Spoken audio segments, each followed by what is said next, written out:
ఏటీఎంలంటే బ్యాంకులకు చెందినవి. సాధారణంగా కొత్తగా ఏటీఎంలను ప్రారంభించినప్పుడు బ్యాంకు ఉన్నతాధికారులు పాల్గొంటారు.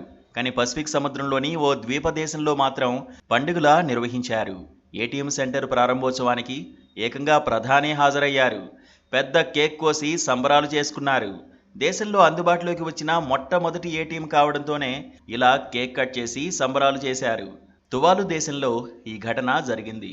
ఆస్ట్రేలియా, హవాయి మధ్య 9 ద్వీపాలతో కలిసి ఏర్పడింది ఈ తువాలు దేశం. దాదాపు 11,200 మంది జనాభా ఈ ద్వీప దేశంలో ఉంటారు. కేవలం 10 చదరపు మైళ్ళ విస్తీర్ణంలోనే ఈ దేశం ఉంది.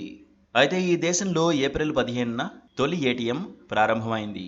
ఈ కార్యక్రమానికి ప్రధాని ఫెలిటి టెయో స్వయంగా హాజరయ్యారు. దేశ చరిత్రలో ఇది చెప్పుకోదగ్గ మైలురాయిగా వెల్లడించారు. కాగా ఇప్పటివరకు ఒక దేశంలో ఏటీఎం అందుబాటులో లేదనే విషయం తెలుసుకున్న చాలామంది నెటిజన్లు ఆశ్చర్యపోతున్నారు. మరోవైపు మొదటి ఏటీఎంను ప్రారంభించుకున్న తువాలు దేశానికి కంగ్రాట్స్ చెబుతున్నారు.